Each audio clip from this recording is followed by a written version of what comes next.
क्या था हमारा?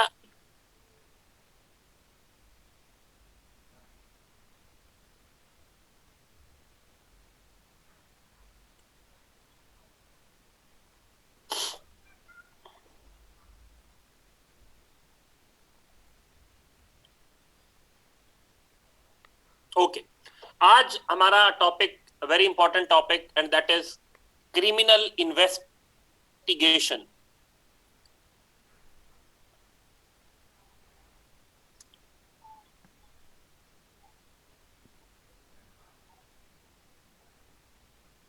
क्रिमिनल इन्वेस्टिगेशन इंतहाई अहम टॉपिक जिसपे हर साल इनवेरिएबली सवाल आते। इन्वेस्टिगेशन क्या होती है? क्रिमिनल इन्वेस्टिगेशन डेफिनेशन लिखें, फिर मैं इस पे आपको बताता हूं। क्रिमिनल इन्वेस्टिगेशन, अगर आपको याद हो, यस सेक्शन 3 है, we are discussing section 3। Criminal investigation,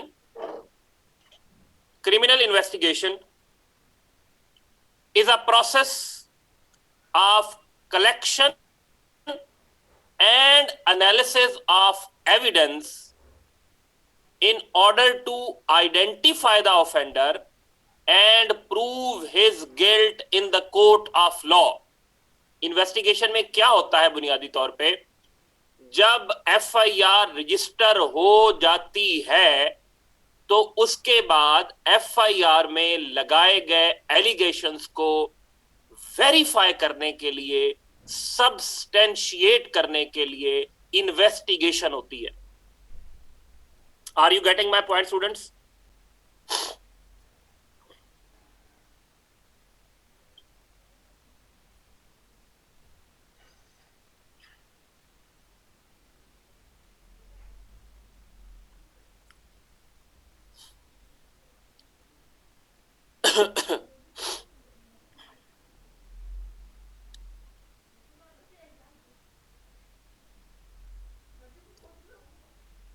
मैं repeat, investigation is a process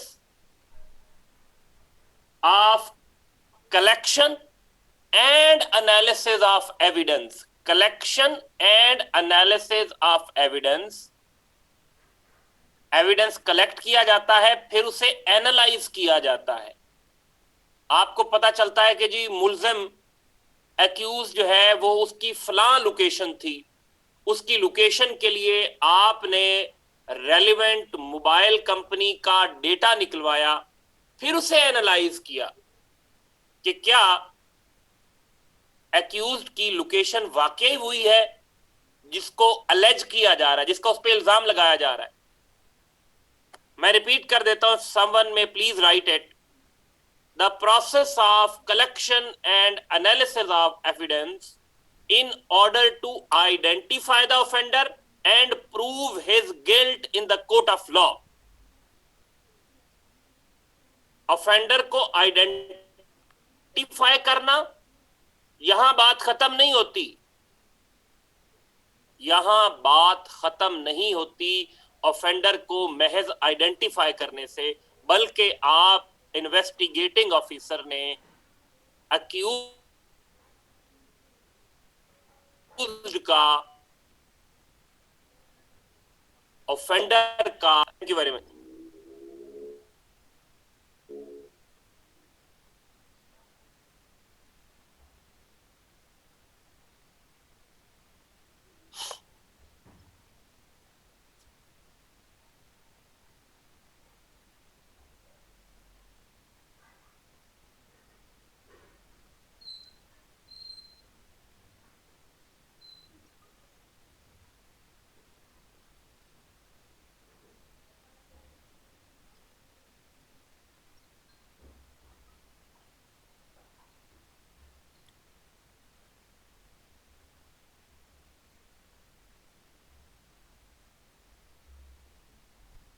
यहां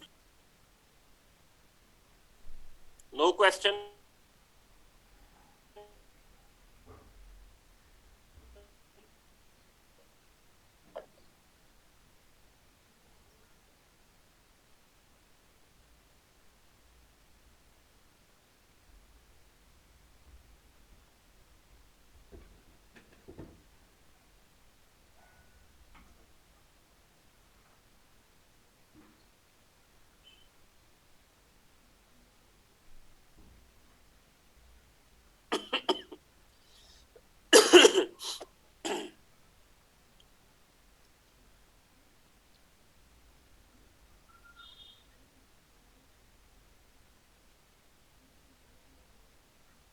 ये अक्सर सवाल पूछा जाता है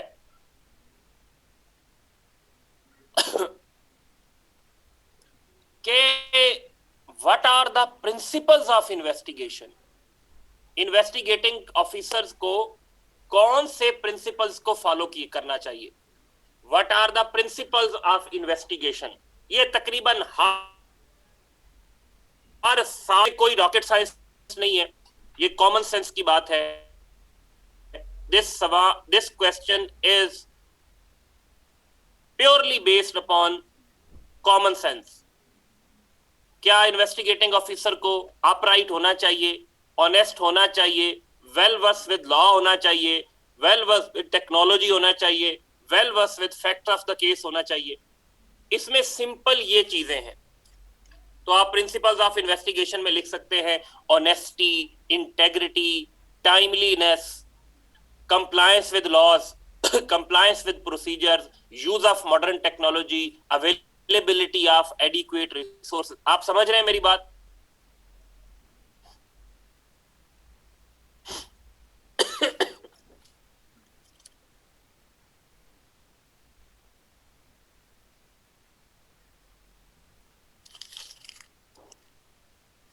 अगर आपको इसमें कोई क्लैरिटी चाहिए तो I will explain it, otherwise we will proceed further.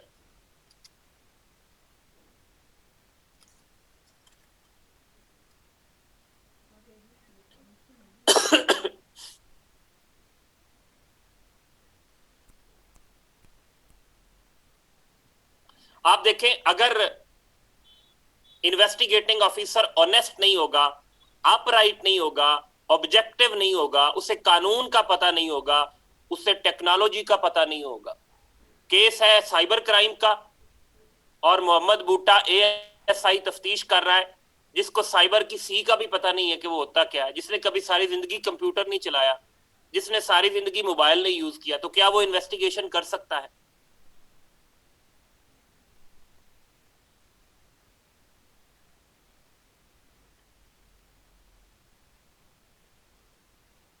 Okay, thank you.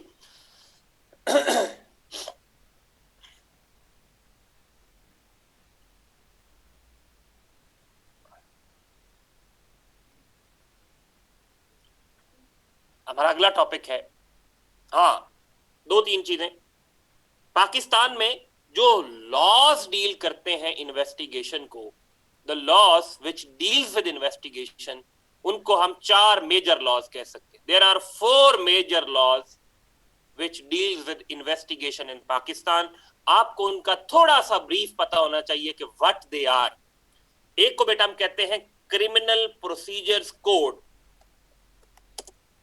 Code of criminal procedures 1898।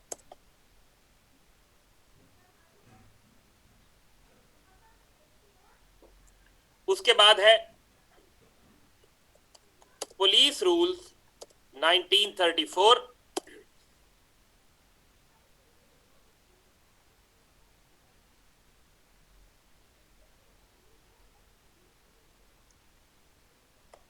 कानून शहादत order 1984।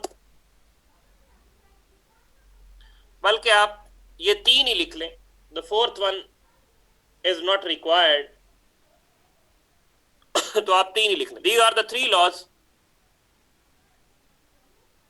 Dealing with criminal investigation in Pakistan.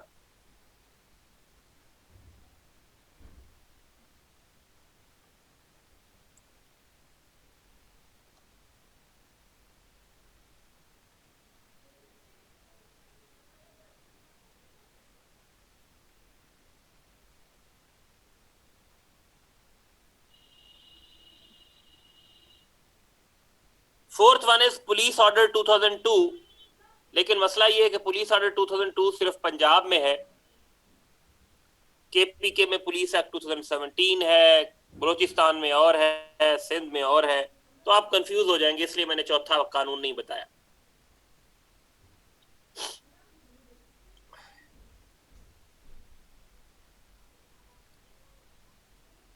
Is it clear students?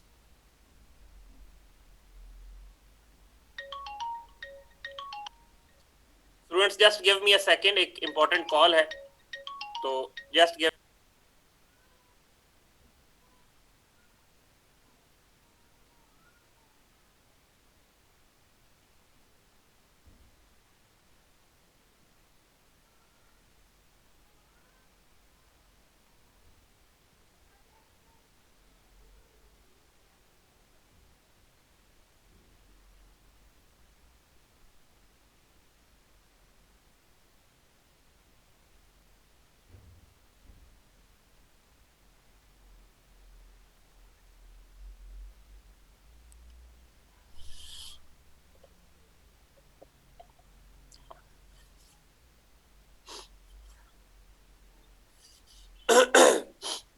अच्छा, एक सवाल ये पूछा जाता है कि पाकिस्तान में क्रिमिनल इन्वेस्टिगेशन के प्रॉब्लम्स क्या है?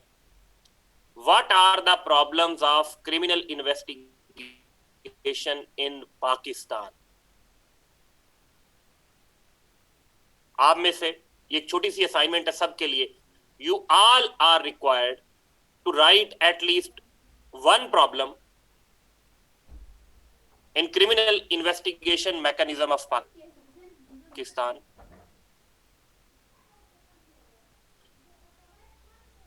आप लोग अपना अभी तक हम जो डिस्कस कर चुके हैं उस पे बेस करके एक एक प्रॉब्लम, अभी आपने यहां शेयर नहीं करना, आप अपने तौर पे लिख लें।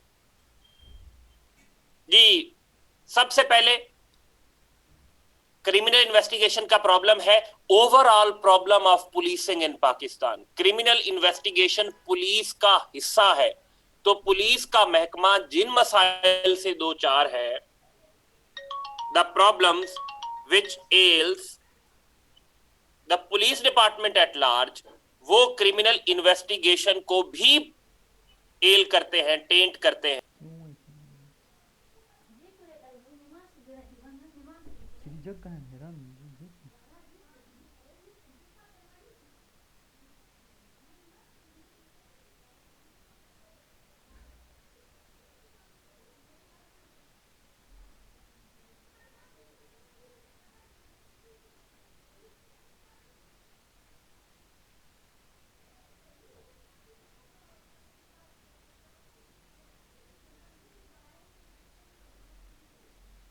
स्टूडेंट्स मैं टाइप कर देता हूं,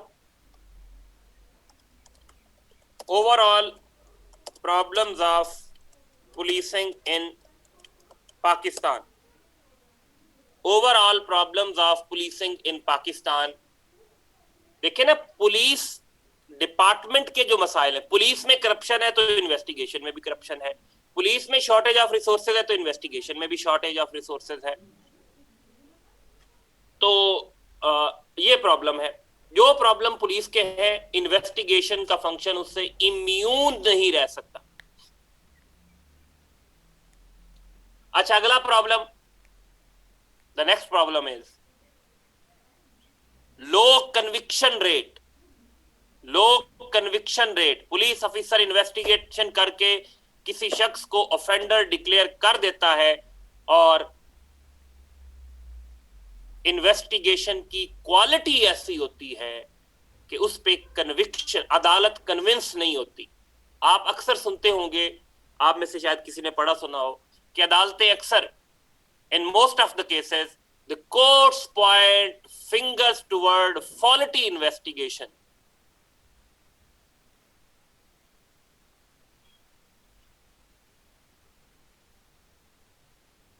आप में से कोई बता सकता है कन्विक्शन रेट कितना है पाकिस्तान में?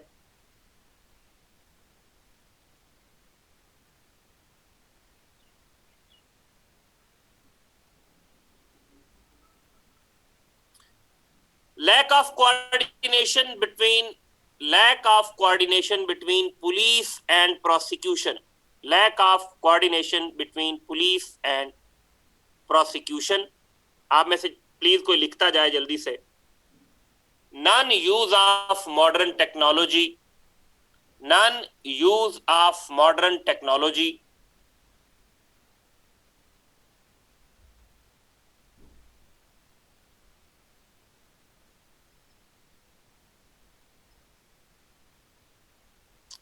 करप्शन,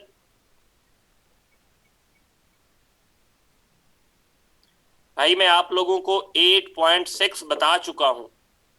आप लोग अगर मेरी बात नहीं मानते तो मर्जी आपकी। 8.6%।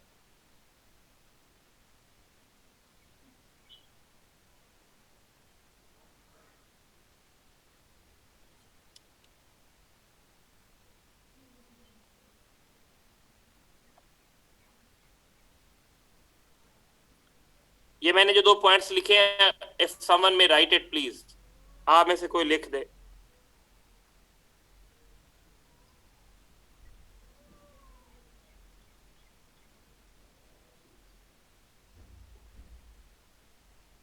lack of effective accountability lack of effective accountability, outdated legal framework,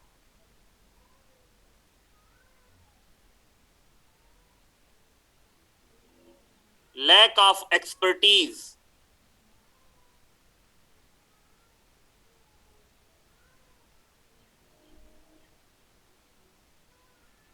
आखिरी बात इन्वेस्टिगेशन के प्रॉब्लम्स के बारे में। जब जनरल मुशर्रफ साहब सन 2002 में पुलिस का एक नया कानून लेके आए, तो उन्होंने इन्वेस्टिगेशन को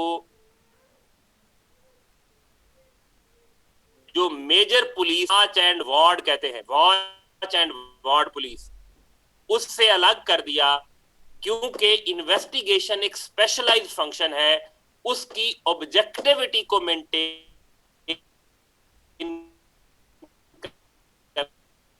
करने जो जनरल पुलिसिंग है उसको अलहदा कर दिया।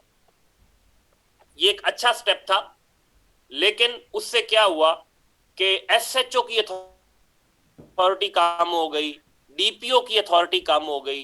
तो फिर क्या हुआ कि प्रैक्टिकली दोबारा इन्वेस्टिगेशन और यानी तहफ़्फ़ुज़ देना, जो पुलिस जानो माल का तहफ़्फ़ुज़ करती है, गश्त करती है, प्रिवेंटिव एक्शंस लेती है, उससे अलहदा कर दिया गया। 50 लोग लगोगे तो किससे चलेगा? तो पेरेंट्स आप नहीं लिखें बोलेंगे, पता नहीं किससे नॉन चलेगा, कहाँ ब्लॉक सेपरेशन करेंगे फिर? Of investigation from watch and ward, non separation of investigation from watch and ward. बेटा बात समझ आई?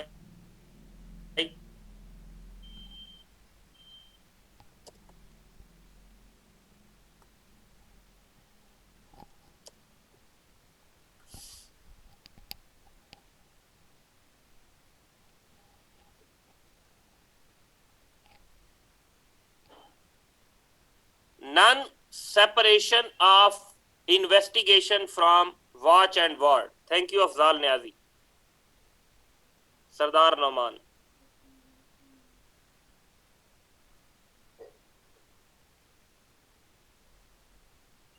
बेटा क्लियर है यहां तक?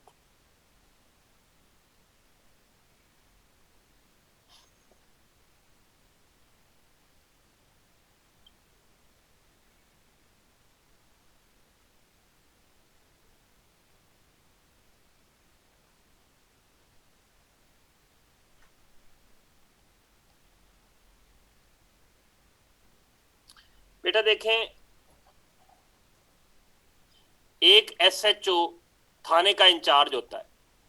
वो एक शख्स पे किसी की से रिश्वत लेके पर्चा दे देता है कि फलां ने अगवा किया, फलां ने चोरी की। अब इन्वेस्टिगेटिंग ऑफिसर भी उसके अंडर ही है, उसके मातहत है। तो वो एफआईआर देने के बाद इन्वेस्टिगेशन अपनी मर्जी की करवाएगा। तो SHO who is registering an FIR is also a party in investigation. वो इन्वेस्टिगेशन में खुद एक इंटरेस्टेड पार्टी है। तो मुशर्रफ साहब के दौर में ये इनिशिएटिव लिया गया कि अगर एसएचओ गलत एफआईआर दे रहा है तो इन्वेस्टिगेटिंग ऑफिसर उसके अंडर ना हो, बल्कि इंडिपेंडेंट हो, और अगर गलत एफआईआर हुई है तो वो उसकी तफ्तीश, उसकी इन्वेस्टिगेशन ठीक करे। उससे क्या हुआ? इन्वेस्टिगेशन इंडिपेंडेंट हो गई, ऑब्जेक्टिव हो गई, लेकिन एसएचओ की पावर्स कम हो गई। इस चीज को खत्म कर दिया गया, रोल बैक कर दिया गया, और investigation has been again placed under the supervision of SHO. आप बात समझ आई बेटा या नहीं आई? गंदगी नहीं करो यार, नहीं करो। चले बिस्मिल्लाह लिखें फिर। Non separation of police from watch and ward. Non separation of police from watch and ward.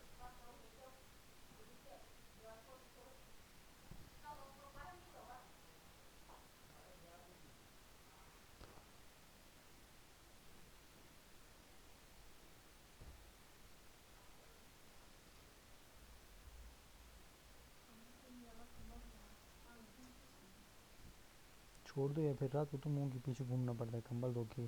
कंबल वहाँ हुआ तो क्या हुआ?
खोलो यार हिजाब, ये चौथा दरवाज़ा गेट क्यों नहीं सीने आ रहे?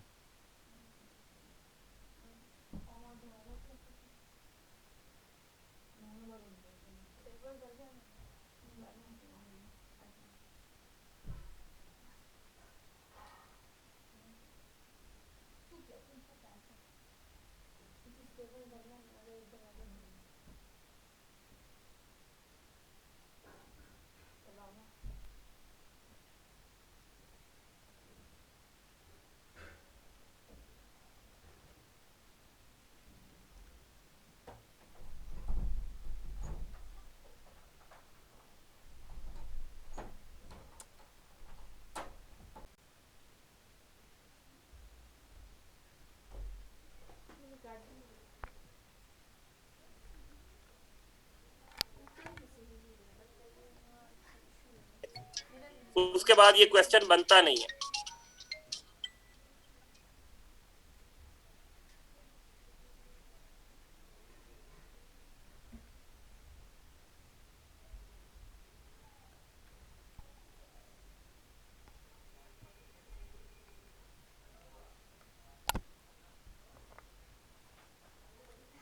बेटा हाई कोर्ट कर सकता है, क्वैशमेंट उसे कहते हैं, it is called quashment. High court जो है वो किसी एफआईआर को खत्म कर सकता है, and the process called क्वैशमेंट।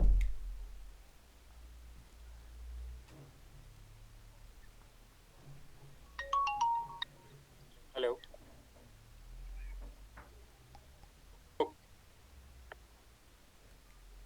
Students, यहां तक कोई सवाल?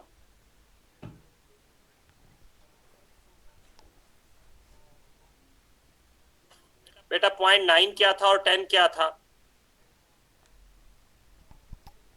शारिक इकबाल, पॉइंट 9 क्या था, 10 क्या था? कोई मुझसे शेयर कर दे। What was point 9 and 10?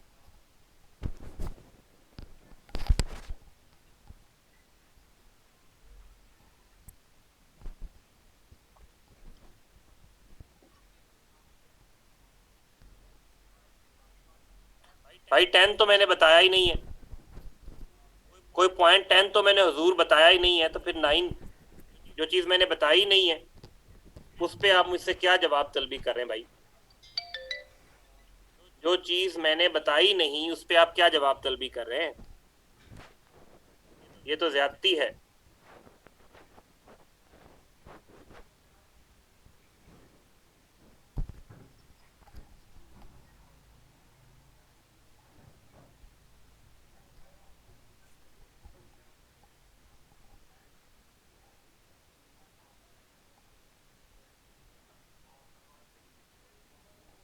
भाई मैंने ये नहीं बताया, हलफ ले लें मुझसे, मैंने बिल्कुल ऐसा नहीं बताया।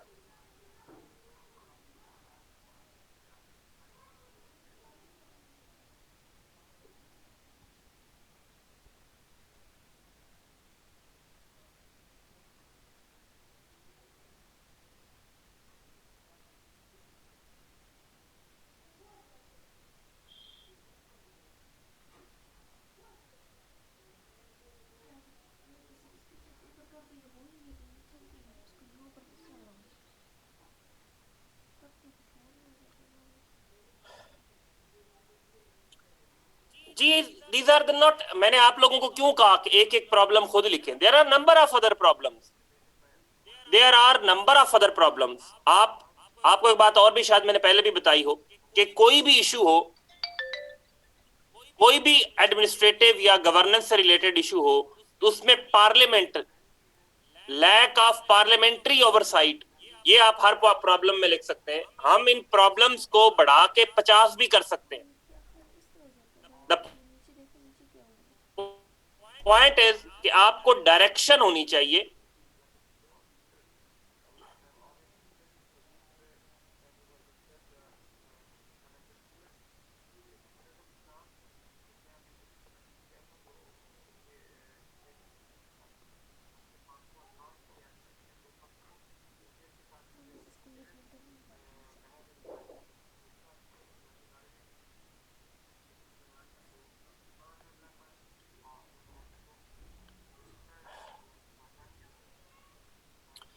स्टूडेंट्स, अगला हमारा टॉपिक है फॉरेंसिक इन्वेस्टिगेशन।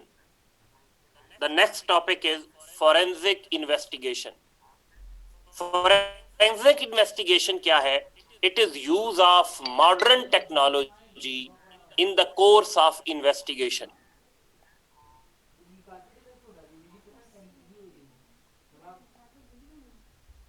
पाकिस्तान में भी मॉडर्न टेक्नोलॉजी यूज हो रही है, लेकिन you will surprise to know, जी मैं स्लो हो जाता हूं।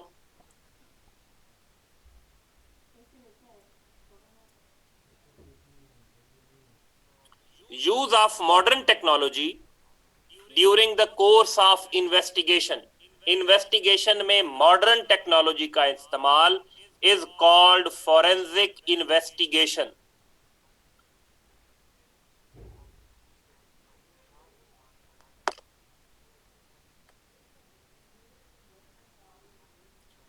आप मुझे बताएं कि इन्वेस्टिगेशन का अल्टीमेट ऑब्जेक्टिव क्या होता है? इन्वेस्टिगेशन का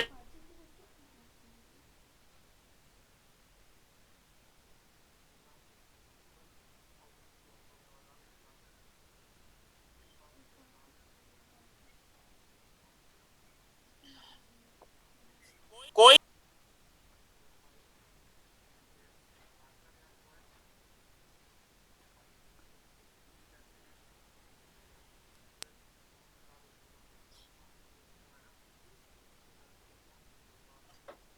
इन्वेस्टिगेशन का अल्टीमेट ऑब्जेक्टिव क्या होता है?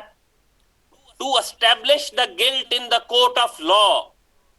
आप अच्छी से अच्छी इन्वेस्टिगेशन कर लें, उसे कोर्ट में ही ना प्रूव कर सकें, तो आप व्हाट यूज इट इज? जगह मिल गई तो ऊपर आएगा ना, जगह फिर ऊपर। इसका मेरी बात समझ रहे हैं? फॉरेंसिक इन्वेस्टिगेशन में is the use of modern technology during the course of investigation. तो करते हैं, लेकिन हमारी अदालतें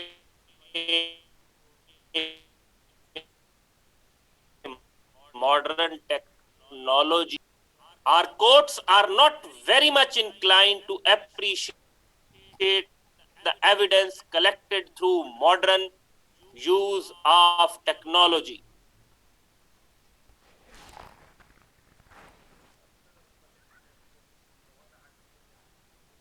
हमारे इट इज कॉल्ड 4 कानून शहादत ऑर्डर 1984।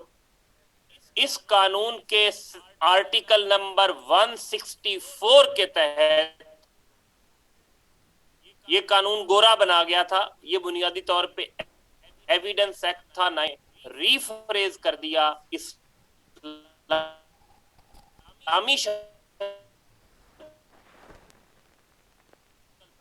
इस कानून शहादत ऑर्डर के आर्टिकल नंबर 164 के तहत any evidence technology will be considered by the courts of law।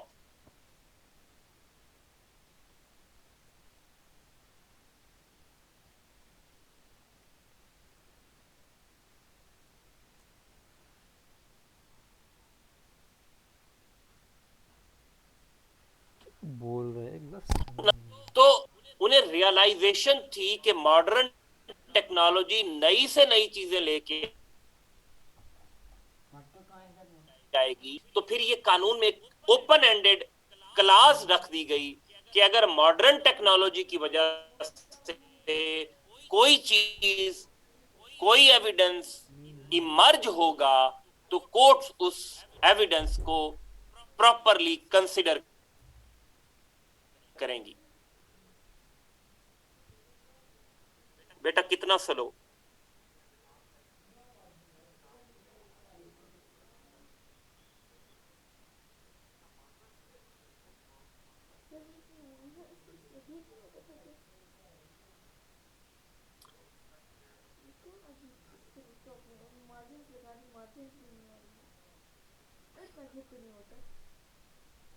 खवातीनो हजरात, लेकिन हुआ क्या, 1990s में पाकिस्तान में बैंकिंग सेक्टर प्राइवेटाइज होना शुरू हुआ। बैंक जो पहले सरकार की मलकियत में थे, तो बैंकों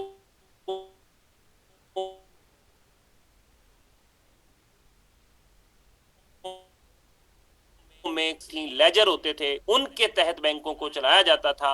1990s में बैंक्स ने मैनुअल से कंप्यूटराइज से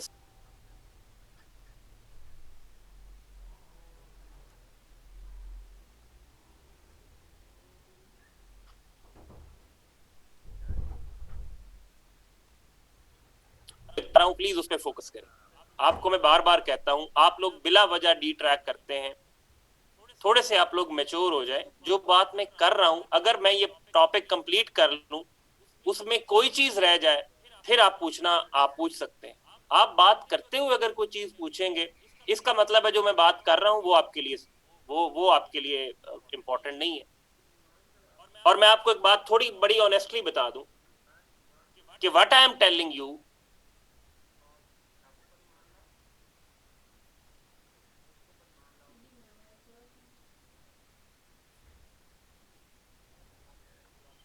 भाई मुबीन खालिद साहब, मैं यही अर्ज कर रहा हूं, मैं यही स्टोरी सुनाने की कोशिश कर रहा हूं। अगर आप लोग नहीं सुनना चाहते तो मैं नहीं सुनाता। If you are not interested to learn it, अगर 4 क्लासों के बाद में आपको एक सवाल करें, एक दफा मुझे बात कंप्लीट कर लेने दिया करें, उसके बाद आप सवाल करें। मैं आपका सवाल का जवाब ना दूं तो बात आपको, अगर मैं तो मेरा पढ़ाने का कोई फायदा नहीं, फिर मैं नहीं पढ़ाता यार। मैं आपके बैच को नहीं पढ़ाता, आप किसी और से पढ़ लें।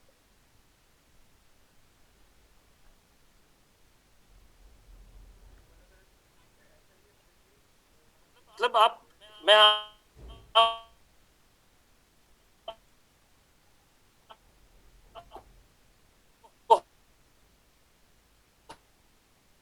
हर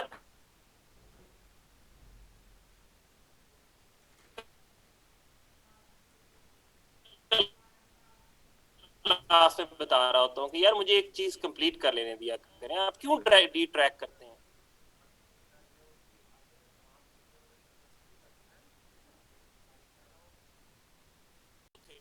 थे तो यंग स्टाफ, अब जो मैनेजर बैठा है बैंक का, उसको कंप्यूटर इस्तेमाल नहीं करना आता, लेकिन जो पासवर्ड और आईडी बना हुआ है वो उसके नाम का बना हुआ है। तो फिर उन्होंने क्या किया मैनेजर्स ने कि अपने आईडी और पासवर्ड अपने लोअर स्टाफ से शेयर करना शुरू कर दिए, यंग स्टाफ से। और फिर यंग स्टाफ ने उस आईडी पासवर्ड को मिस यूज करके बैंक्स में फ्रॉड करना शुरू किए। बैंक्स में फ्रॉड होना शुरू हो गए। अब जब कोर्ट में केस जाता बैंक फ्रॉड का, तो कोर्ट कहता जी एविडेंस क्या है? जी एविडेंस है log in roll, log in हुआ है, ये हमारे पास प्रूफ है, प्रिंट। अब लॉग इन क्या होता है जज की बला जाने। तो जजों ने ऐसे एविडेंस को एप्रिशिएट करने में बहुत हद तक रिलक्टेंस का मुजाहरा किया। आप मेरा पॉइंट समझ रहे हैं?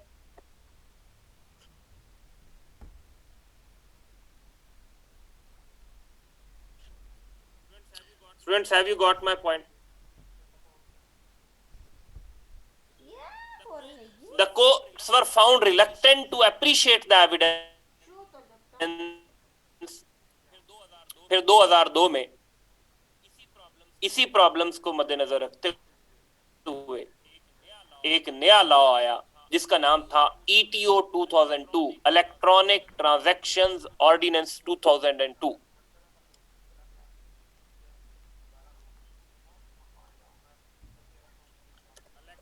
Electronic transactions 2002, electronic transactions ordinance 2002। इसमें कहा गया कि अगर कोई इलेक्ट्रॉनिकली ट्रांजैक्शन प्रोसेस होती है, कोई कंप्यूटर पे ट्रांजैक्शन होती है, बैलेंस चेंज होता है, पैसे डिपॉजिट होते हैं, फ्रॉड होता है, और उसकी बेस पे जो इलेक्ट्रॉनिक एविडेंस जनरेट होगा, जो प्रिंट आउट होगा, जो फ्लॉपी डिस्क होगी, जो disk drive, hard disk drive होगी, they will be considered as plausible evidence in the court of law. हुआ क्या बुनियादी तौर पे? कानून में ये शिक पहले से मौजूद थी कि मॉडर्न टेक्नोलॉजी की बेस पे अगर कोई एविडेंस आएगा तो कोर्ट्स उसे अप्रिशिएट करेंगे। कोर्ट्स नहीं कर रहे थे। फिर इस लॉ में उस मॉडर्न टेक्नोलॉजी को स्पेसिफाई कर दिया गया, मजीद स्पेसिफाई कर दिया गया, बता दिया गया कि कौन कौन सी टेक्नोलॉजी। लेकिन प्रॉब्लम ये होता है कि जो जजेस होते हैं they are primarily law graduates, वो कानून के लोग होते हैं, वो आईटी एक्सपर्ट नहीं होते, साइंटिफिक एक्सपर्ट नहीं होते। तो अपनी साइंटिफिक अंडरस्टैंडिंग ना होने की वजह से वो ऐसे एविडेंस को अप्रिशिएट नहीं करते।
अच्छा, तो जो जजेस होते हैं they are not expert in technology, तो इसलिए जजेस उस एविडेंस को अप्रिशिएट नहीं करते थे। इस कानून आने के बाद भी सिचुएशन में कोई खास बेहतरी नहीं आई।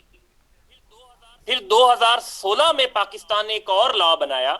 उस लॉ का नाम था prevention of electronic crimes act 2016। Prevention of electronic crimes act 2016, ये एक नया कानून आया और इस कानून के सेक्शन नंबर 44 में लिखा गया कि जजेस को बाकायदा आईटी की और साइंस की ट्रेनिंग दी जाएगी। लेकिन आप क्रिमिनोलॉजी पढ़ने के बाद इतना समझ चुके होंगे कि पाकिस्तान में जब लॉ बन जाता है तो उसके बाद उस पे अमल दरामद कितनी देर के बाद होता है?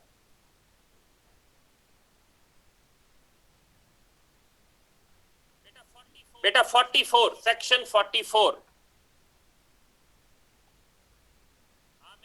आप मेरी बात समझ रहे हैं?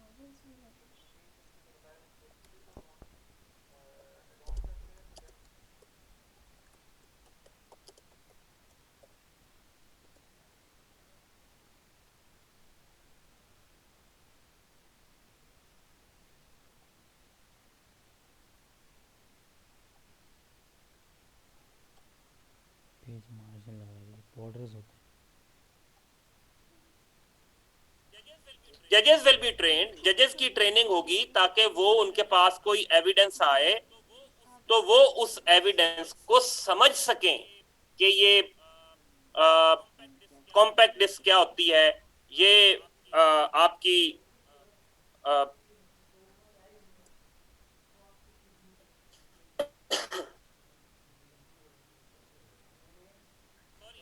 सॉरी बेटा, ये सेक्शन 44 नहीं है, ये सेक्शन 41 है।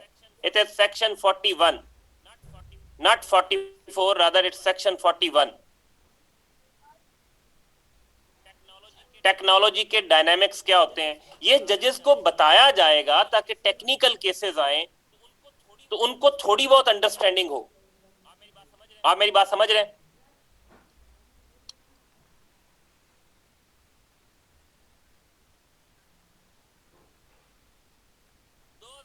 2016 में कानून आ गया। आप मुझे बताएं कि 5 साल हो गए कानून आए हुए, कितने जजों की ट्रेनिंग हो चुकी होगी? हाउ मैनी जजेस मस्ट हैव बीन ट्रेन्ड?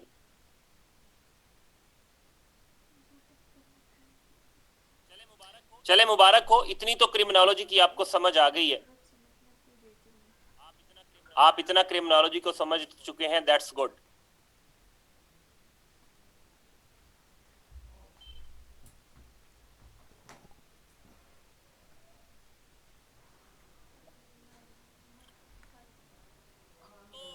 तो हमारा कानून आउटडेटेड होने की वजह से,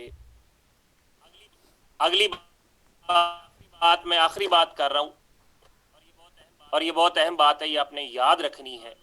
कानून आउटडेटेड होने की वजह से और जजेस की टेक्नोलॉजी की एप्रिसिएशन ना होने की वजह से पाकिस्तान में साइंटिफिक एविडेंस को वो वैल्यू नहीं मिलती जो दुनिया के दूसरे मुल्कों में मिलती है।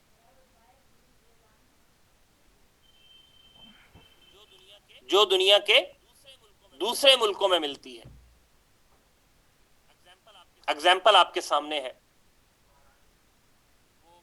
वो बलूचिस्तान में एक बंदे को, एक ट्रैफिक वार्डन को एक पॉलिटिशियन ने उसकी गाड़ी के, अपनी गाड़ी के अंदर दे दिया, नीचे दे दिया, और उस पे सीसीटीवी फुटेज थी, but CCTV footage was not taken as sufficient evidence to convict the offender.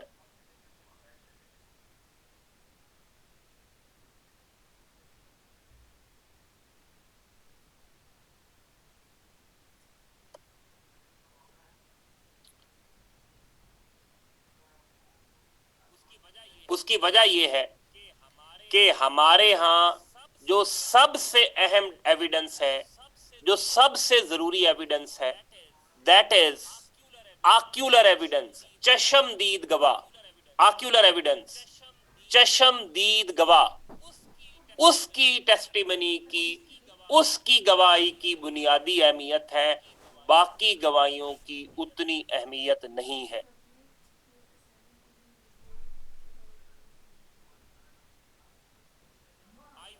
I witness भी जिसे कहते हैं। आपने डीएनए का नाम सुना है? डीएनए का,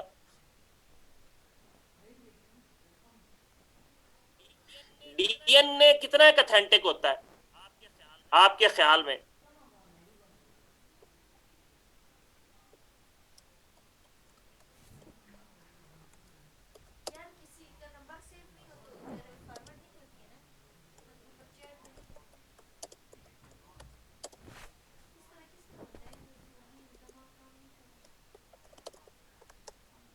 ग्रुप में होगा ना, ग्रुप से भेज दो, ग्रुप में वो खोल के जिसको भेजना है मैसेज करके भेज दो।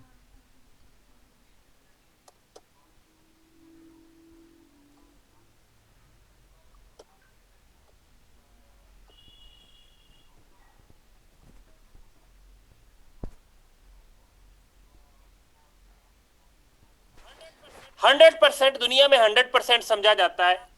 पाकिस्तान में डीएनए की क्या अहमियत है उसकी मैं आपको सुप्रीम कोर्ट का एक फैसला पढ़ाना चाहता हूं। टेक्नोलॉजी का फायदा उठाते हुए सुप्रीम कोर्ट ऑफ पाकिस्तान का यह फैसला है, पीएलडी 2020, पीएलडी 2020 SC 313।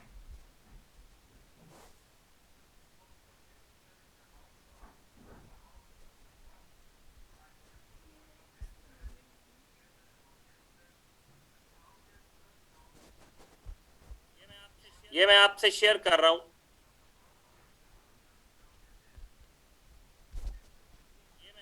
ये मैं आपसे शेयर कर रहा हूं कि हमारी सुप्रीम कोर्ट क्या कहती है डीएनए के बारे में।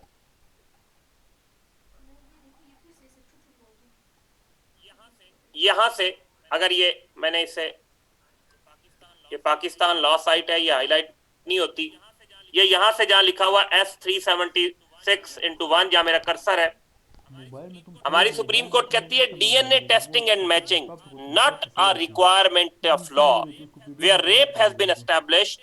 It is not necessary to अपने conduct a मोबाइल में सब DNA देख लो, test to वहाँ सब determine लैपटॉप में खोलेगा ना, that वहाँ the सब देख लो। semen retrieved from the victim's body and saliva was of the accused. DNA testing was not required under such circumstances. यानी रेप जैसे केस में DNA is not requirement of law.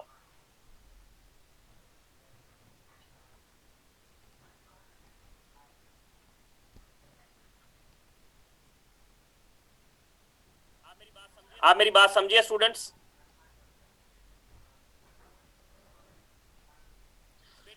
बेटा जो कन्विक्शन हुई वो ऑक्यूलर अकाउंट पे हुई, DNA is a कराबोरेट। वो कहते हैं करवा लें तो ठीक है, ना करवाएं तो कोई ऐसी मजबूरी नहीं है।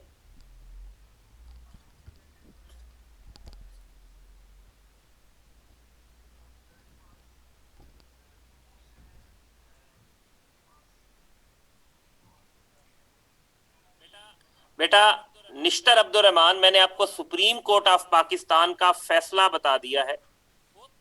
होता है, डीएनए होता है, मेडिकल एविडेंस होता है, बट उसकी अहमियत कानून शहादत और ऑर्डर के मुताबिक एक्सपर्ट ओपिनियन की है। कोर्ट उसको जितनी अहमियत दे, बुनियादी अहमियत ऑक्यूलर एविडेंस की है, उसकी सेकेंडरी इंपॉर्टेंस है, नॉट प्राइमरी इंपॉर्टेंस। मेरी बात समझे या नहीं समझे?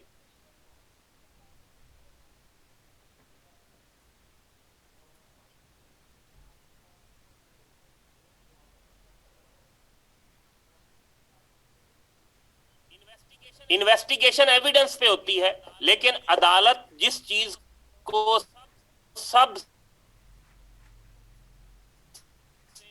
से दी गवाह, इवन डीएनए जैसे टेस्ट की भी सेकेंडरी इंपॉर्टेंस है, secondary importance, not primary importance. ये जो मैंने केस बता रहा हूं ना, PLD 2020 supreme court 313 latest case है। इसमें एक रेप का केस है और उसमें डीएनए नहीं मैच करता, लेकिन उसके बावजूद कन्विक्ट कर दिया गया है। हुसैन शाह आई विटनेस झूठा ही होता है। आई विटनेस अगर झूठा ना हो तो एक क्रॉस एग्जामिनेशन में 1 मिनट में उड़ जाए। 99.9% केसेस में आई विटनेस की टेस्टिमनी कंप्लीटली ट्रू नहीं होती।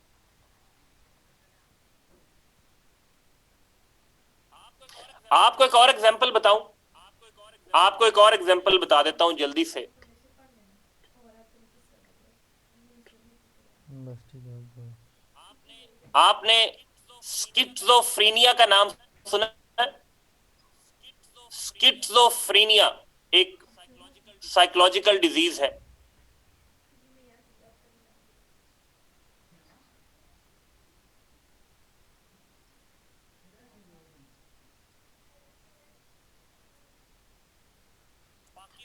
पाकिस्तान की सुप्रीम कोर्ट ने 2016 में कहा कि ये मेंटल डिजीज ही नहीं है।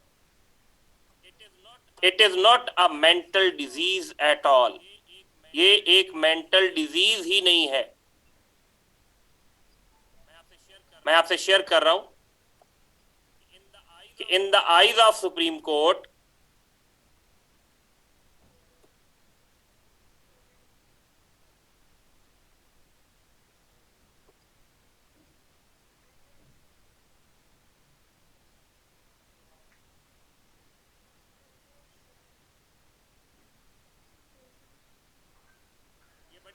ये बड़ी इंटरेस्टिंग बात है। ये अगर आप देख सकते हैं,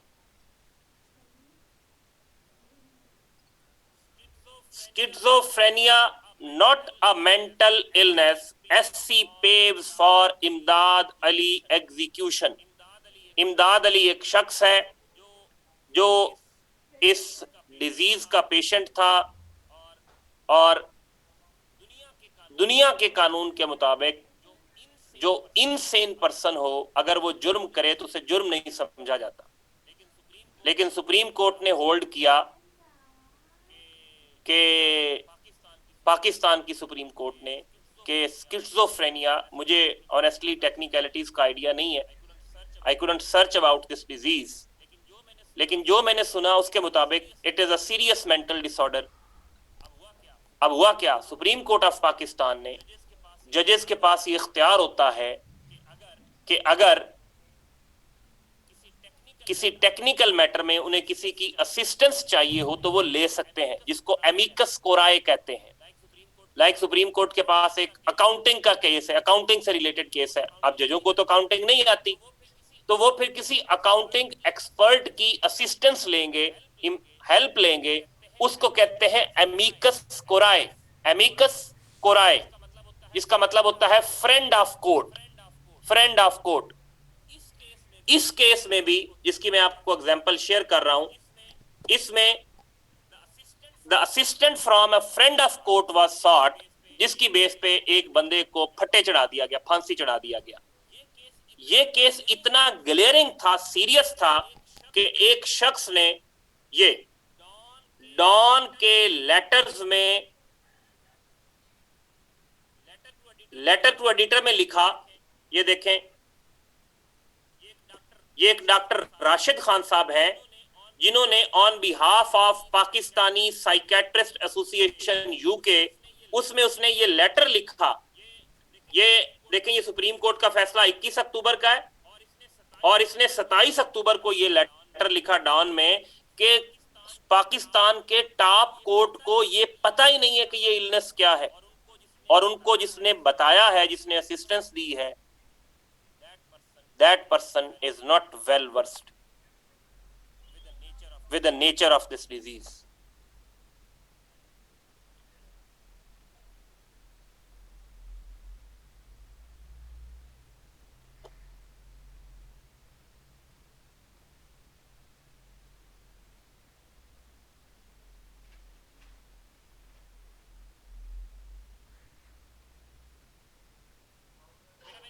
बेटा मेरी बात समझ आई?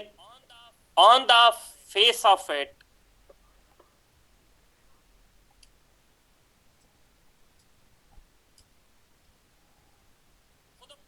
So the problem with foreign, the first and foremost problem in Pakistan is कि मैं आपको एक और भी रिपोर्ट शेयर कर देता हूं, if I could get it.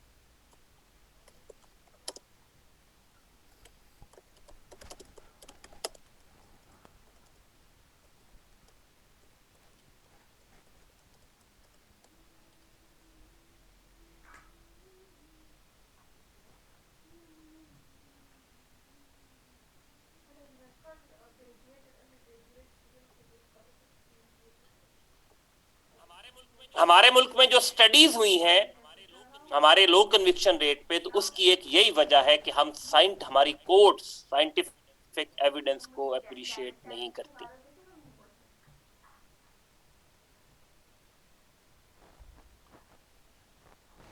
Scientific allow complete revamping of system, complete revamping of system.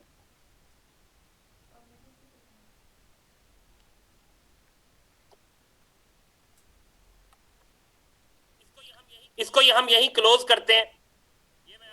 ये मैं आपसे एक न्यूज रिपोर्ट शेयर कर रहा हूं. नेक्स्ट क्लास को आपने इससे पढ़ के आना है और नेक्स्ट क्लास में आप मुझे याद कराइएगा. मैं आपको बताऊंगा problems with forensic investigation in Pakistan. Pakistan की फॉरेंसिक इन्वेस्टिगेशन में प्रॉब्लम क्या है. आपने सिर्फ ये रिपोर्ट पढ़ के आनी है, अपना नॉलेज जो आज की डिस्कशन है रिफ्रेश करके आनी है. अभी मैं आपको बताऊंगा कि पाकिस्तान में कौन कौन सी फॉरेंसिक टेक्निक्स यूज हो रही हैं. Which techniques are being used, which forensic investigation techniques are being used in Pakistan.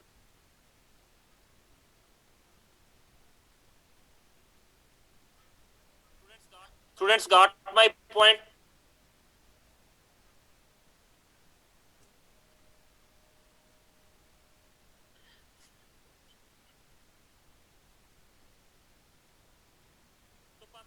तो पाकिस्तान में जो फोरेंसिक टेक्निक यूज हो रही हैं उसमें ऑडियो विजुअल एनालिसिस है. ऑडियो विजुअल एनालिसिस का मतलब होता है कि अगर कोई ऑडियो या वीडियो बनी हो तो लेबोरेटरी ये बता देती है. अच्छा, पाकिस्तान में एक पंजाब फोरेंसिक साइंस लेबोरेटरी है जो state of the art, the most modern laboratory है. एक नेशनल फोरेंसिक साइंस लेबोरेटरी है जो इस्लामाबाद में है, लेकिन अभी वो फुली फंक्शन नहीं हुई. पंजाब फोरेंसिक लैब में ये सहूलतें अवेलेबल हैं. ऑडियो विजुअल एनालिसिस, जिसमें आप कोई ऑडियो या वीडियो दें तो वो उसको प्रोसेस करके ये बता देंगे कि क्या ये ऑडियो जेन्युइन है या फेक है. ऑडियो विजुअल एनालिसिस के बाद है students digital forensic. Digital forensic क्या होता है कि अगर किसी स्टोरेज डिवाइस से डेटा डिलीट हो जाए तो ये लेबोरेटरी उस डेटा को रिकवर करने में आपकी हेल्प करती है. By use of technology, the deleted data can be recovered from storage device. उसके बाद है fingerprints. Fingerprints are used to confirm identity of a person. किसी शख्स की आइडेंटिटी को कंफर्म करने के लिए फिंगरप्रिंट्स यूज किए जाते हैं. उसके बाद है टॉक्सिकोलॉजी.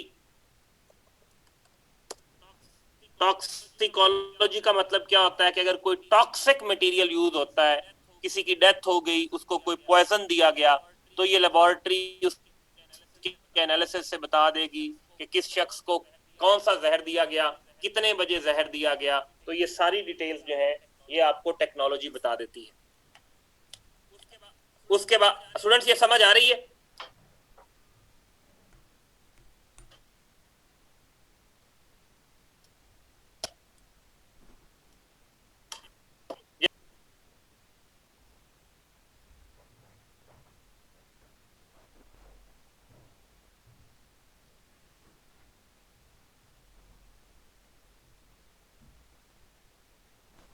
देखा ला तो बताइए आई जो और क्या पता है क्यों और क्या पता है यार क्या बोल रहे हो उसके बाद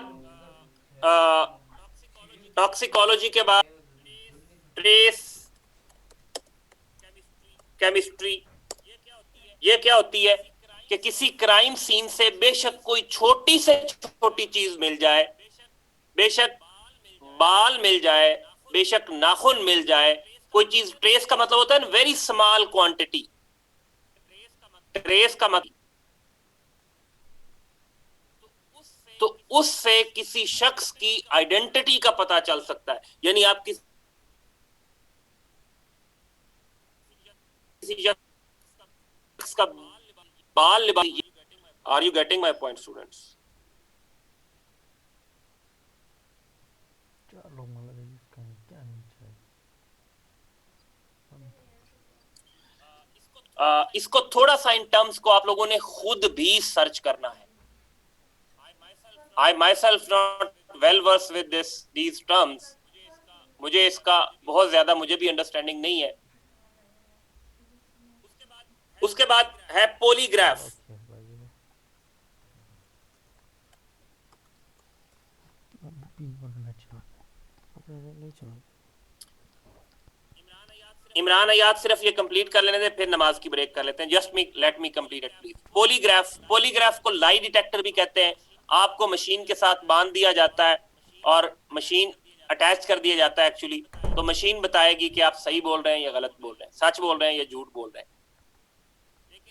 लेकिन ये पोलीग्राफ दुनिया में इसको कोर्ट्स जनरली एक्सेप्ट नहीं करती। पता नहीं, ये आप लोग खुद सर्च कीजिएगा कि कोर्ट्स इसको एक्सेप्ट क्यों नहीं करती। ये आपकी एक और असाइनमेंट है। You have to check that why polygraph is not being accepted by courts as a reasonable piece of evidence. Or last but not the least is questioned documents. Question documents का मतलब ये है कि अगर कोई document forged है, किसी document पे कोई फॉर्जरी हुई है, टेम्परिंग हुई है, तो लेबोरेटरी उसको एग्जामिन करके आपको बता देगी कि whether this document is original और फेक। इसकी एक बड़ी ग्लेयरिंग एग्जांपल है कैलिबरी फॉन्ट। कुछ याद आया अगर आपको तो?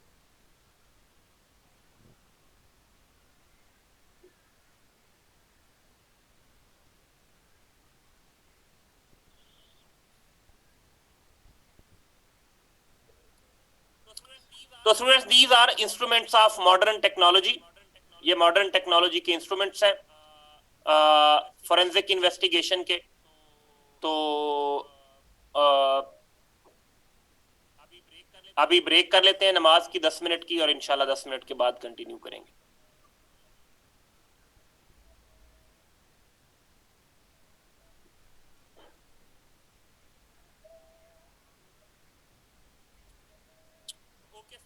ओके स्टूडेंट्स, 10 मिनट की नमाज की ब्रेक करते हैं और फिर मिलते बात। Welcome back.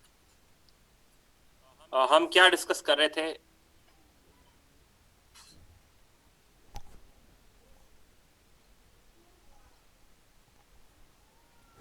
हम फॉरेंसिक इन्वेस्टिगेशन डिस्कस कर रहे थे। स्टूडेंट्स, अगला हमारा जो टॉपिक है, ये टॉपिक अभी तक एग्जामिन नहीं हुआ, इम्तिहान में इस पे सवाल नहीं आया।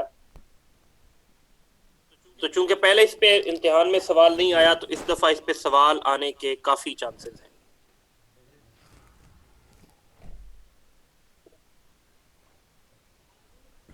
The topic is stop and frisk operations.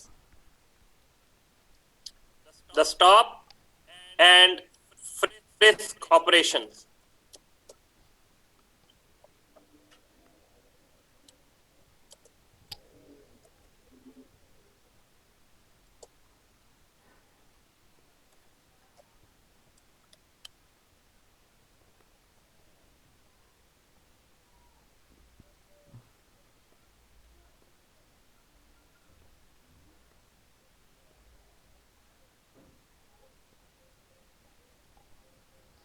Stop and frisk operations. आप में से कोई बता सकता है कि फ्रिस्क का मतलब क्या होता है? What is meant by frisk?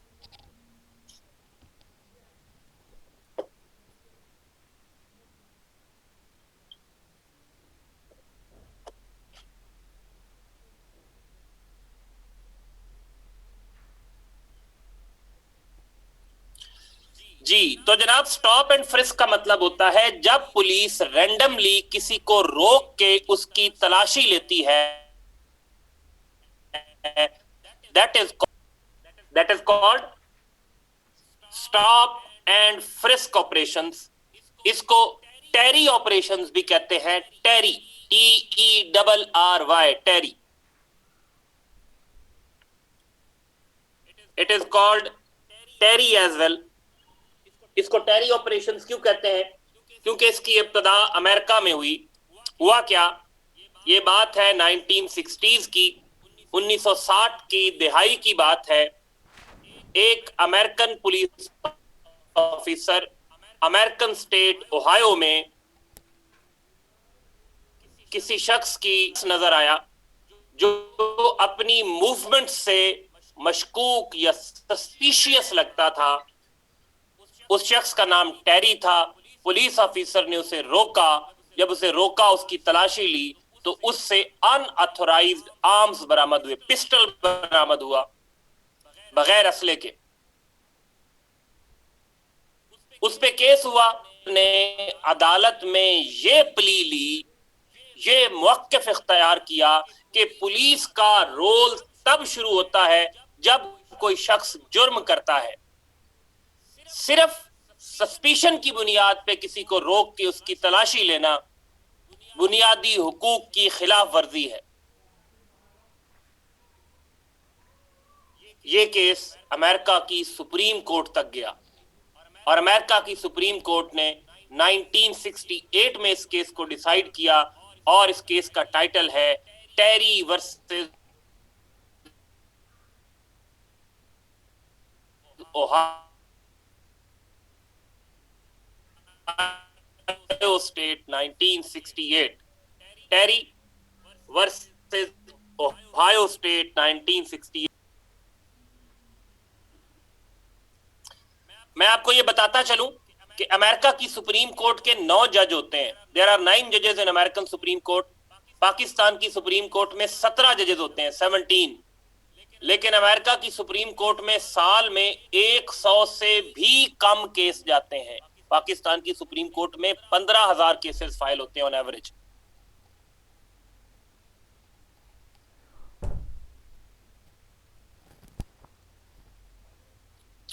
इसका मतलब है कि ये केस इंतहाई बुनियादी अहमियत का हामिल था, जिसकी वजह से ये अमेरिका की सुप्रीम कोर्ट तक ये केस गया। केस का टाइटल मैं आपको फिर बता देता हूं, टेरी वर्सेस ओहायो स्टेट।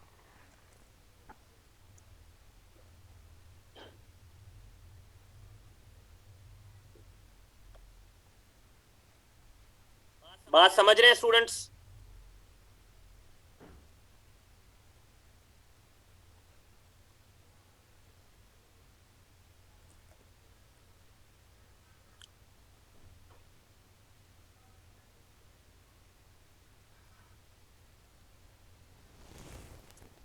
जी, तो कीर अब्बासी ने बिल्कुल सही लिखा, टेरी वर्सेस ओहायो स्टेट 1968, 1968।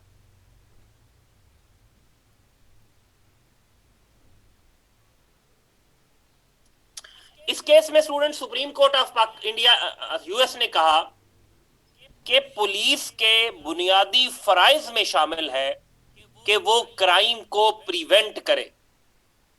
अगर पुलिस ये इंतजार करती रहे कि कोई शख्स जुर्म करेगा, क्राइम कमिट करेगा, तो पुलिस हरकत में आएगी, इस तरह से पुलिस अपने फंक्शंस प्रॉपरली डिस्चार्ज नहीं कर सकेगी। मुल्क में लॉ एंड ऑर्डर की सिचुएशन खराब हो जाएगी। पुलिस अपना जो बुनियादी रोल है protection of life and property का, उसको डिस्चार्ज नहीं कर सकेगी। आप मेरी बात समझ रहे हैं?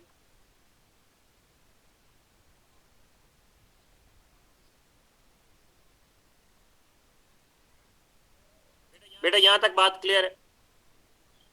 तो इस बात की पुलिस को इजाजत मिल गई कि पुलिस किसी शख्स को रोक के सस्पिशन की बुनियाद पे, शक की बुनियाद पे उसकी तलाशी ले सकती है।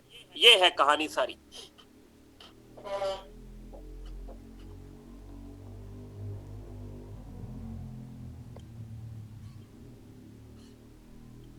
यहां तक कोई सवाल?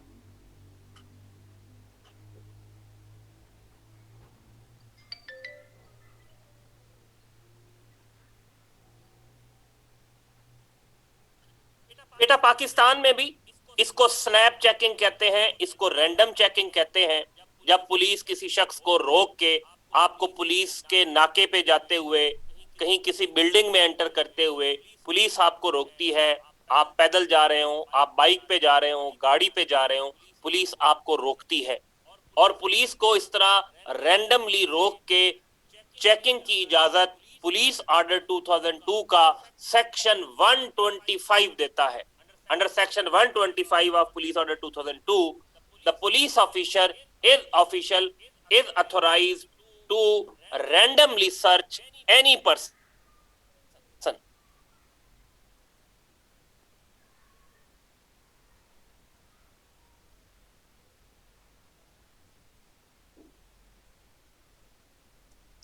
125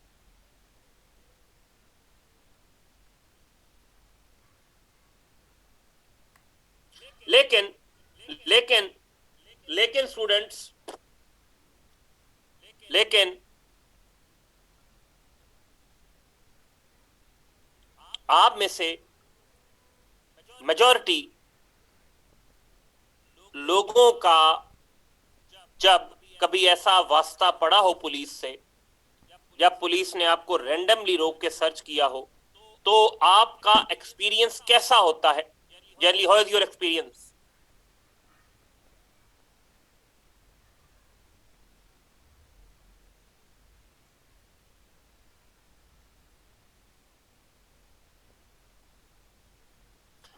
बिटर होता है, बुरा होता है, आपको अच्छा नहीं लगता।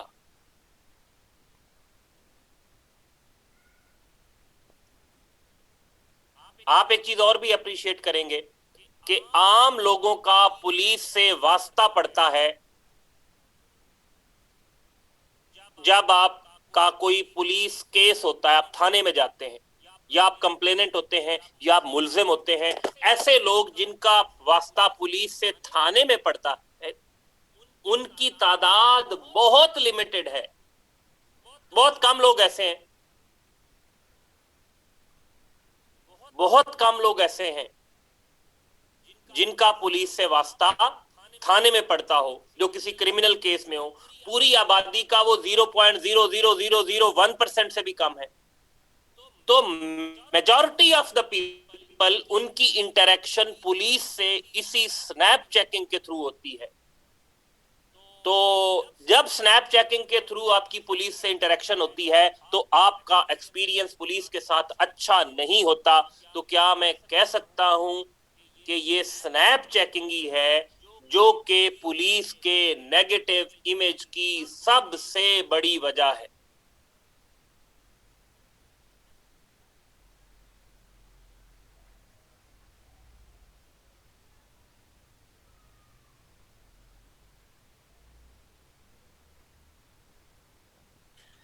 इसी डिस्कशन को बेस बनाते हुए हम we will discuss features of stop and frisk operations in Pakistan. Stop and frisk operations लिख लें या स्नैप चेकिंग लिख लें। सबसे पहले तो ये स्नैप चेकिंग यकीनन लोगों को इनकन्वीनियंस होती है, आपका बुरा एक्सपीरियंस होता है, आपको अच्छा नहीं लगता, लेकिन उसके बावजूद ये जरूरी भी है। अगर पुलिस इस तरह लोगों को ना रोके, कोई डिटेरेंस ना हो तो आपके मुल्क में जराइम पे काबू पाना मुश्किल हो जाए। तो सबसे पहले बात यह है कि it is a necessity for law and order, ये कानून की एक जरूरत है, अमन कायम रखने के लिए एक जरूरी चीज है, इसकी जरूरत है।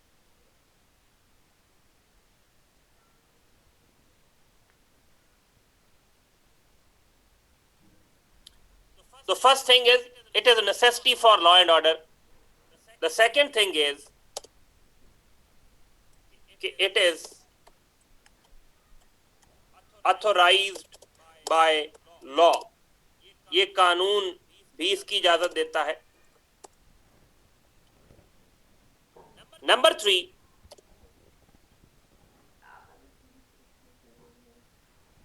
ये रैंडमली रोकने का प्रोसीजर, स्नैप चेकिंग का प्रोसीजर, इस पे कोई रूल नहीं बने हुए, कोई एसओपीज नहीं बनी हुई।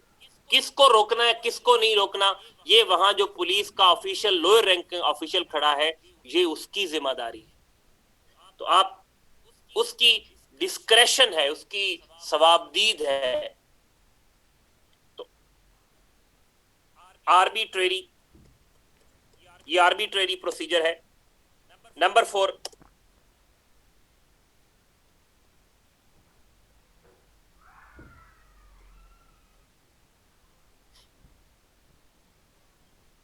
not subject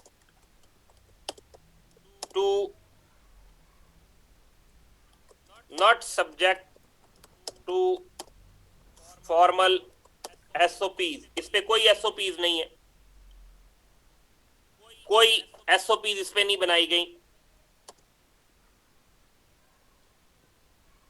नंबर 5, ये अब्यूज भी होता है, ओपन टू अब्यूज, जिसको चाहे रोक ले।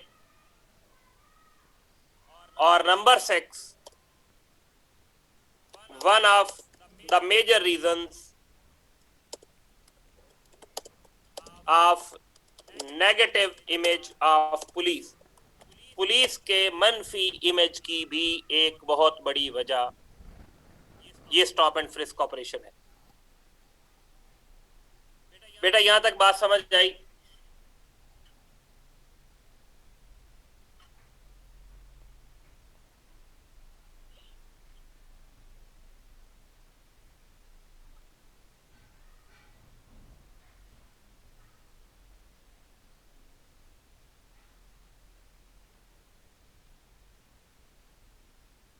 बेटा अब्यूज होता है ना, अब्यूज होता है।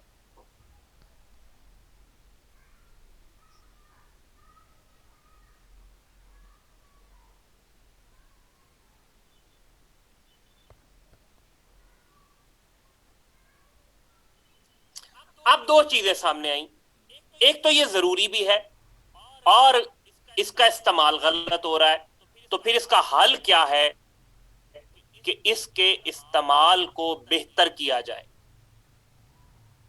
इसके इस्तेमाल को बेहतर किया जाए, इसको प्रॉपरली यूज किया जाए। अग्रीड?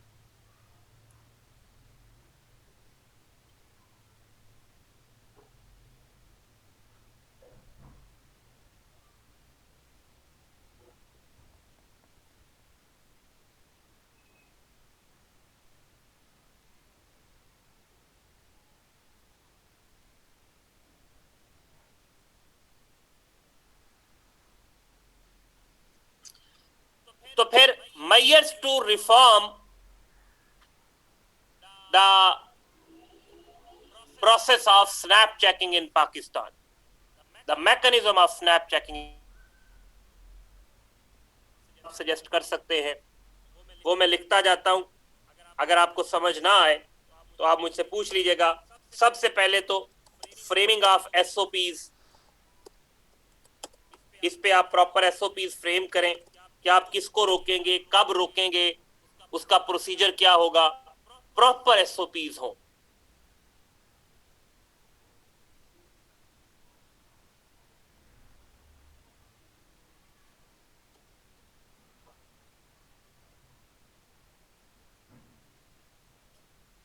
बेटा ये आगे मैं आपको बताता हूं कि एसओपीज में क्या शामिल हो सकता है।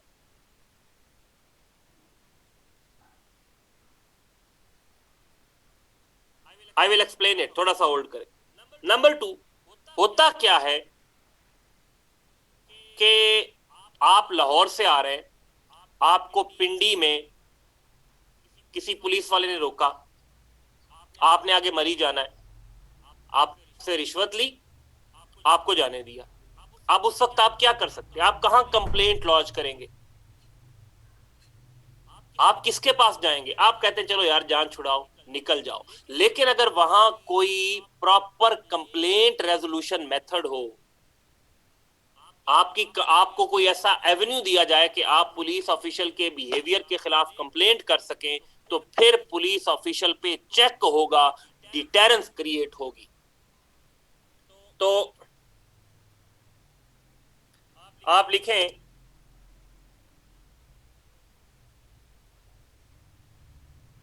Introduction of a proper complaint resolution mechanism for redress of complaints against against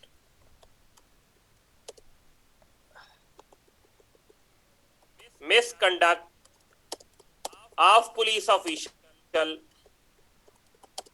during snap checking। ये पॉइंट समझ आया आप लोगों को? ये मैंने टाइप भी कर दिया है।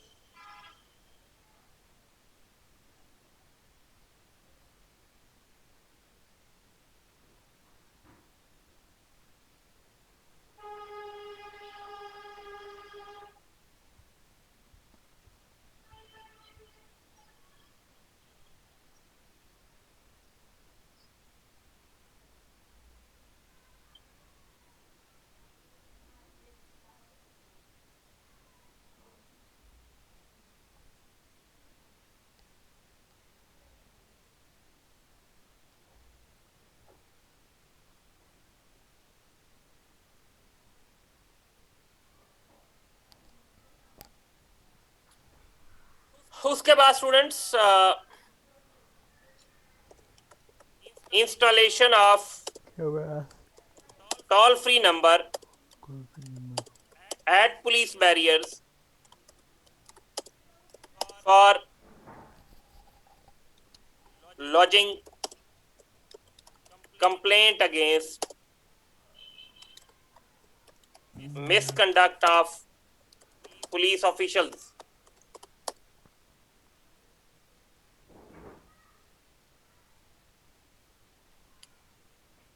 ये पॉइंट समझ आया?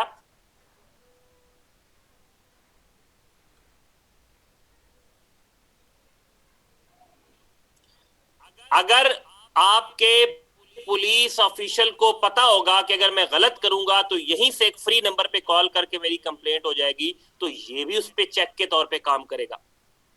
बात समझ आई students? Next point is installation of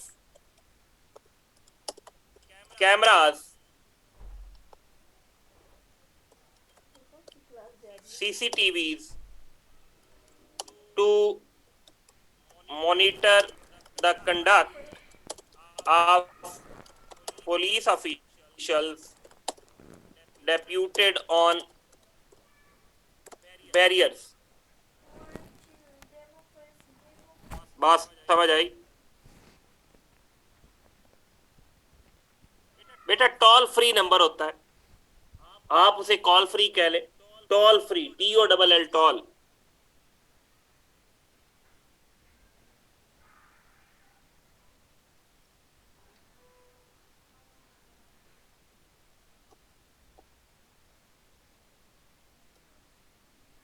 अगला point, surprise visits of higher police officers at the places of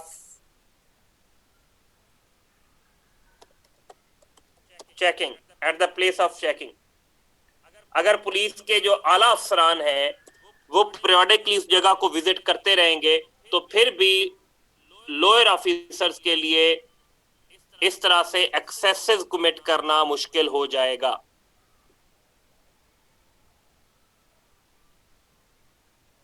बेटा बात समझ आई?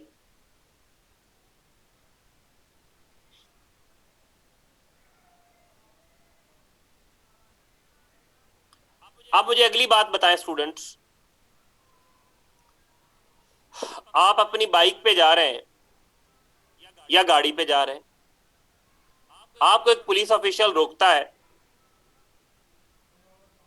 आपको सल्यूट मारता है और आपको कहता है कि सर ये मेरी ऑब्लिगेशन है, ये मेरी ड्यूटी है कि मैंने आपको चेक करना है, अगर आप प्लीज बुरा ना मनाएं तो अपनी बाइक या गाड़ी साइड पे लगाएं और I have to search you and your vehicle और वट एवर इट इज, तो आपको कैसा लगेगा?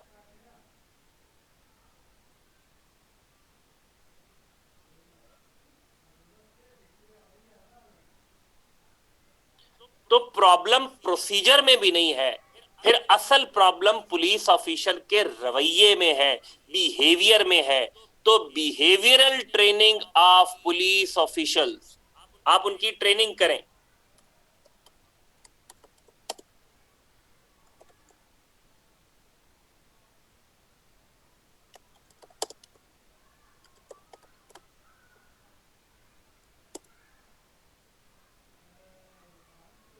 उसी पे आ रहा हूं मोसिब खालिद, में उसी बात पे आ रहा हूं।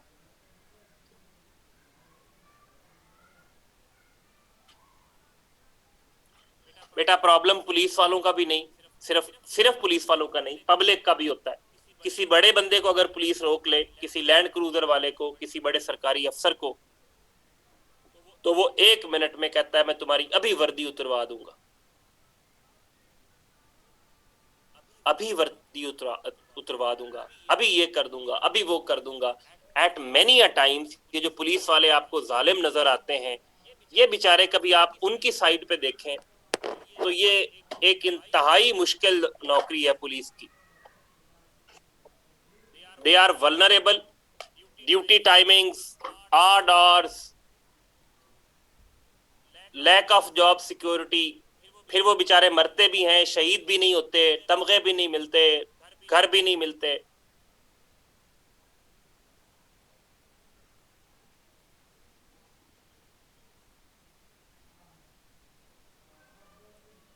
तो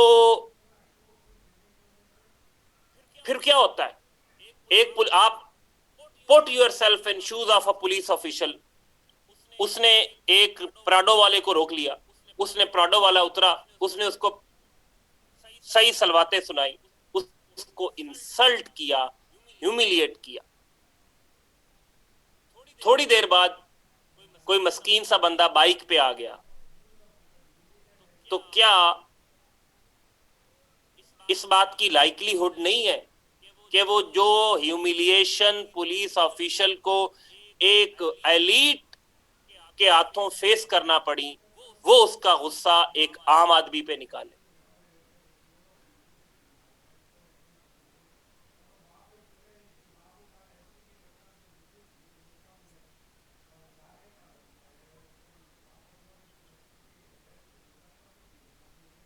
तो इसके लिए बेटा जरूरी है कि आप पब्लिक को भी एजुकेट करें। तो आप लिखें education of the public at large, education of the public at large about the necessity of snap checking,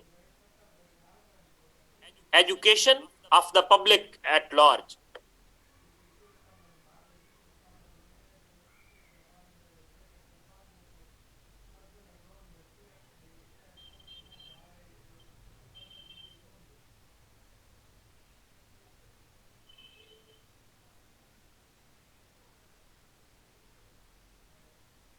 बेटा क्लियर है यहां तक?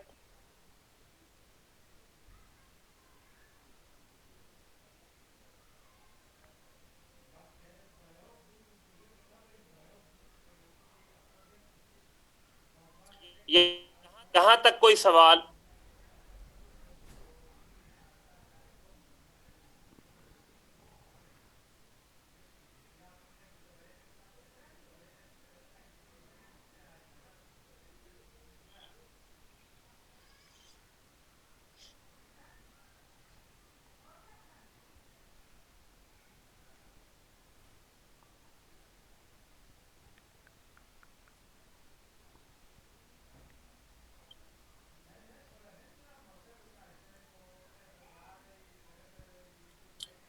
नहीं बेटा, नाकाबंदी जरूरी नहीं होती, बगैर नाकाबंदी के भी स्नैप चेकिंग हो सकती है, लेकिन जनरली नाकाबंदी पे होती है, ज्यादातर नाकाबंदी पे होती है। इसके अलावा पुलिस रैंडम भी, आपको कहीं जाते हैं, आप रोड पे जा रहे हैं, पुलिस अफसर को शक पड़ता है कि आपके पास कोई इलीगल इक्विपमेंट है, कोई ड्रग्स है, कोई हथियार है, तो पुलिस आपको रोक सकती है। That is also snap checking.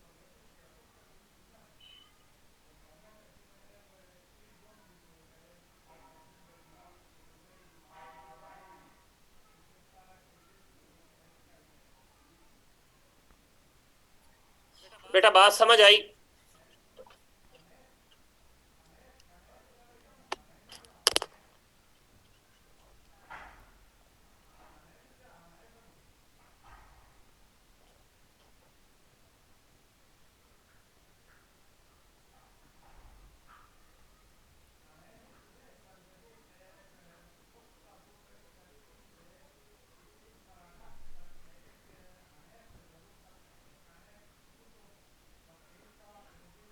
Mohammad Waleed Sajjad, हमारा जो मोटर व्हीकल ऑर्डिनेंस है उसके तहत जरूरी है, मोटर व्हीकल ऑर्डिनेंस के तहत, वैसे नहीं है।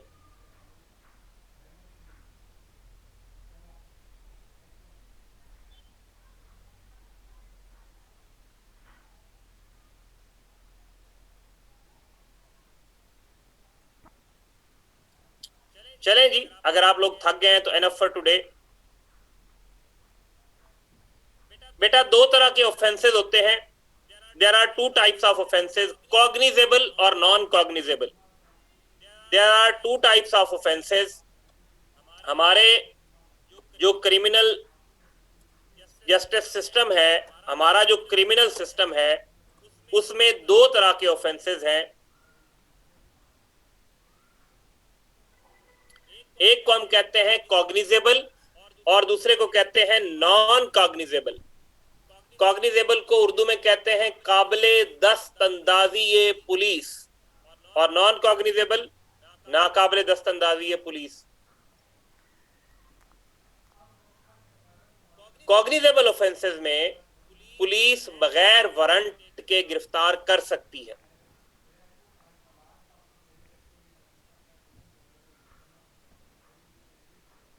टेरी वर्सेस ओहायो स्टेट में पुलिस ने एक शख्स को बगैर केस के, सिर्फ सस्पिशन की बुनियाद पे, सिर्फ शक की बुनियाद पे टेरी को तलाशी ली उसकी, और उससे हथियार बरामद हुए, उस पर केस रजिस्टर कर दिया। तो टेरी ने कहा कि मैंने तो जुर्म किया ही नहीं था। क्या महज शक की बुनियाद पे किसी को रोकना और उसकी तलाशी लेना, क्या ये सही है, क्या ये फेयर है? तो सुप्रीम कोर्ट ने कहा जी बिल्कुल, अगर पुलिस ने लॉ एंड ऑर्डर मेंटेन करना है तो उसके लिए ना सिर्फ फेयर बल्कि ये जरूरी है।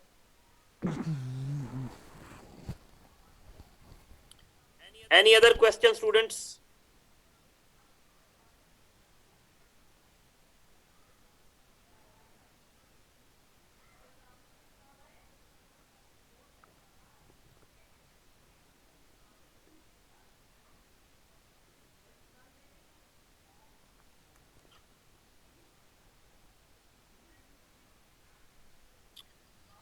सैयद खुरम अब्बास, ये तो मैं टेरी से पूछ के बता सकता हूं, अब वो पता नहीं बेचारा जिंदा होगा या नहीं होगा।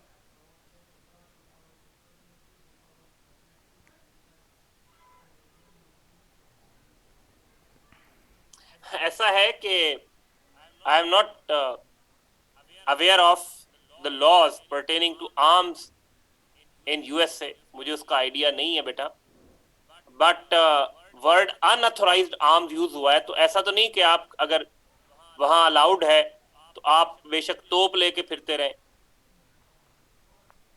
आप कहें जी मेरे पास आ, कोई भी आप टैंक लेके फिर लें, ऐसा तो नहीं है। वो हमारे एक शायर थे, उस्ताद दामन। उस्ताद दामन हमारे एक पंजाबी जुबान के शायर थे, बहुत बड़ा नाम था उस्ताद दामन। उस्ताद दामन साहब ने भुट्टो साहब के खिलाफ एक नज़म लिखी, बड़ी मशहूर नज़म हुई वो। की करी जाना है, की करी जाना है, लाई खेसी जाना है, पाई दरी जाना है, कदी शिमले जाना है, कदी मरी जाना है। तो पुलिस ने उस्ताद दामन पे केस बना दिया पिस्टल का। इनके पास गैर कानूनी पिस्टल है, अनऑथोराइज पिस्टल है। तो मैजिस्ट्रेट ने उस्ताद दामन से पूछा कि उस्ताद जी, आपके पास अनऑथोराइज्ड आर्म्स है, आपके पास गैर कानूनी पिस्तौल है। तो उस्ताद दामन ने कहा कि हजूर, मेरा घर छोटा है, अगर मेरा घर बड़ा होता तो पिस्तौल तो क्या, इन्होंने मेरे मेरे घर से टैंक बरामद कर लेना था।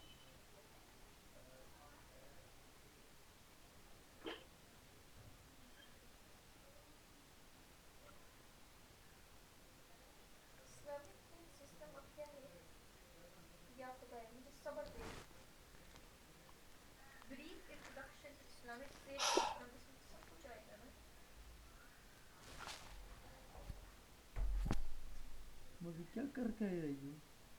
उस्ताद दामन एक बहुत बड़ा नाम थे। ये देखो बुजुर्ग मेरा नीचे। जवाहरलाल नेहरू ने जब पाकिस्तान विजिट किया 1950s में, तो एयरपोर्ट पे उतरते ही जिस शख्स का उन्होंने सबसे पहले पूछा वो उस्ताद दामन थे।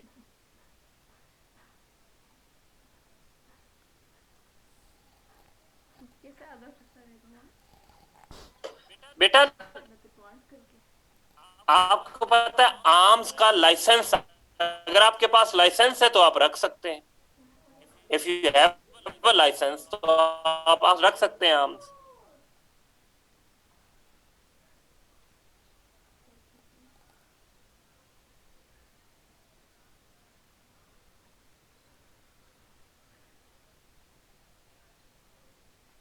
एक जमहूरियत पसंद शायर थे, गरीब आदमी थे, पेशे के लिहाज से दर्जी थे।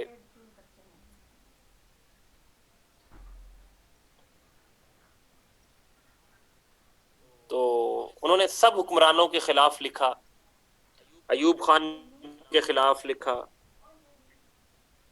उन्होंने कहा पाकिस्तान दिया मौजा ही मौजा, जिथे वेखो फौजा ही फौजा, पाकिस्तान दे दो खुदा, अल्लाह ताला ते मार्शल्लाह।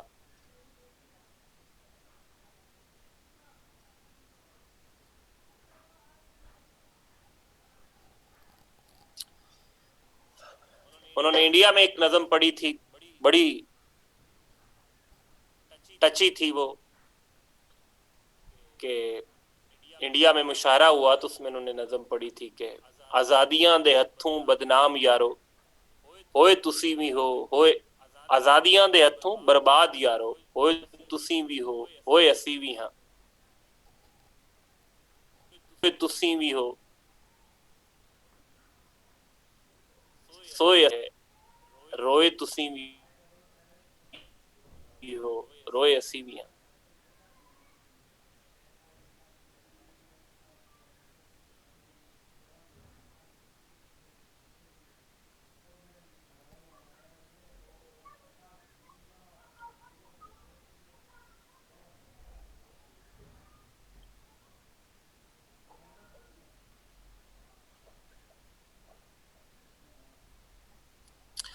चले जनाब, आज के लिए इतना ही। अपना ख्याल रखिएगा, इंशाल्लाह नेक्स्ट क्लास में आपसे मुलाकात होगी। Thank you very much.